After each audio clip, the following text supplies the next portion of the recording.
You ever walked into a room and instantly knew who was insecure, who was pretending to be confident, who actually held the power? Some people can just feel the room before anyone speaks. They don't react, they calculate, they don't guess, they see through you. That's not magic. That's intelligence, but not the kind you learn in school. It's the kind that makes people say, I don't know what it is about them, but they're always one step ahead. And after this video, that person could be you. Because what you're about to learn isn't about memorizing facts. It's about reading people, reading patterns, and using your mind like a weapon. Let's go. Step 1. Stop trying to look smart. Start being strategic. Smart people don't show off. They don't chase attention. They observe. They gather data. And when the moment comes, they strike with precision. You don't need to talk the most. You don't need to prove anything. Real intelligence is quiet because it knows its value. Step 2. Ask the one question no one asks.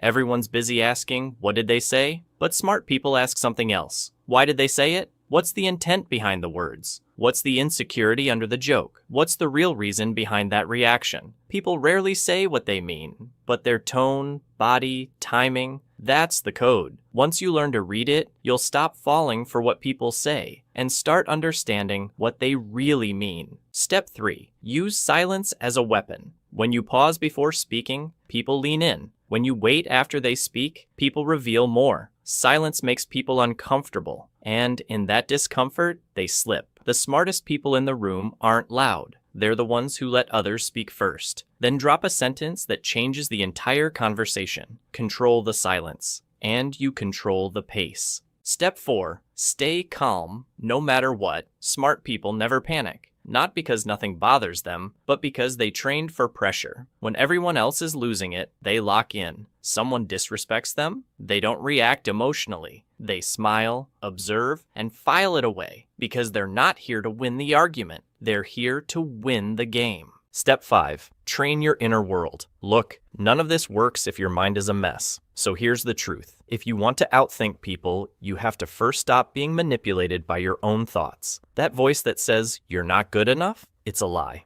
You're just not trained yet. Discipline your attention, control your impulses, build mental clarity like it's a muscle. That's how you go from distracted to dangerous. Let me leave you with this. The people who truly lead don't need to say much. They walk in the room and everything changes. They don't dominate by force. They win by presence, clarity, and control. And now you know the playbook. Train these skills, and soon people won't just listen to you. They'll follow you.